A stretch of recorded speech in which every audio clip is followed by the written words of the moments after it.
मुंबईत आहेत केवळ 35 खड्डे. बीएमसी प्रशासनाचा स्थायी समितीत हास्यास्पद दावा.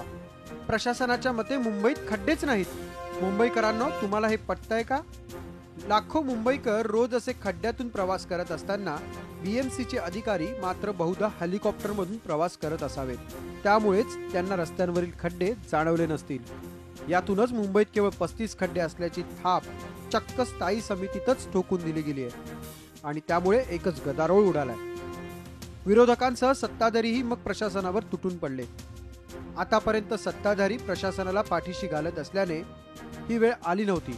मात्र आता प्रशासनाची भंभेरी उडाली आहे. तसेच जे मार्गावर आठवड्यापूर्वी खड्ड्यांमुळे रिजवान खान या युवकाचा मृत्यू झाला होता. त्याच्या मृत्यूला खड्डा नव्हे तर MTNLचा चेंबर जबाबदार असल्याचा जावई शोध प्रशासनाने लावल्यानं सर्वपक्षीय सदस्यांनी प्रशासनावर पुन्हा हल्लाबोल केला. आज प्रशासन एकदम बिल्कुल बेशरम हो गया है. कोई उत्तर देने को तैयार नहीं है कि क्या पॉटहोल्स के बारे में. रिजवान खान की जो जान गई है वो डेफिनेटली पॉटहोल की वजह से गई है. अतिरिक्त आयुक्तांनी इथे स्टेटमेंट केलं की फक्त मुंबई शहरामध्ये 35 खड्डे आहे.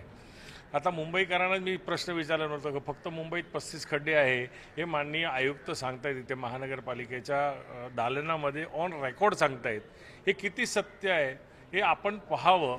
यावेळी विरोधकांबरोबरच सत्ताधाऱ्यांनीही प्रशासनाच्या विरोधात कठोर भूमिका घेतली आहे. भाजपने तर मागील वेळी खड्ड्यांवरून स्थायी समितीतून सभात्यागही केला होता.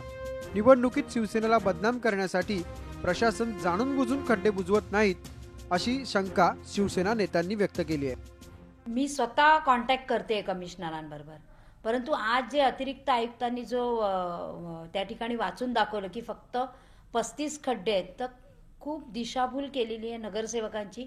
म्हणून त्याच्यावर मी त्यांना म्हणाले की अतिरिक्त आयुक्तांनी रस्त्यावर उतरून चाला की जेणेकरून त्यांना खड्डे दिसतील. मुंबईच्या रस्त्यांवर खड्डे असतानाही बिनधास्त खोटं बोलणाऱ्या पालिका प्रशासनाच्या अधिकाऱ्यांना चाप बसवण्याची गरज आहे. केवळ 35 खड्डे असण्याचा दावा करणं म्हणजे मुंबईकरांच्या जखमेवर मीठ चोळण्याचाच प्रकार आहे. मुंबई महापालिकेतल्या सत्ताधाऱ्यांनी यापूर्वीच कठोर भूमिका घेत प्रशासनाला धारेवर धरलं असतं तर मुंबई खड्डेमय होण्याचा प्रश्नच निर्माण झाला नसता. अखेर निवडणूक जवळ आल्यानंतर तरी सत्ताधाऱ्यांना शहाणपण सुचलं म्हणायचं. व्हिडिओ जर्नलिस्ट अमित पवारसह Krishnat Patil, Zee media, Mumbai. Zee 24 तास रहा एक पाऊल पुढे.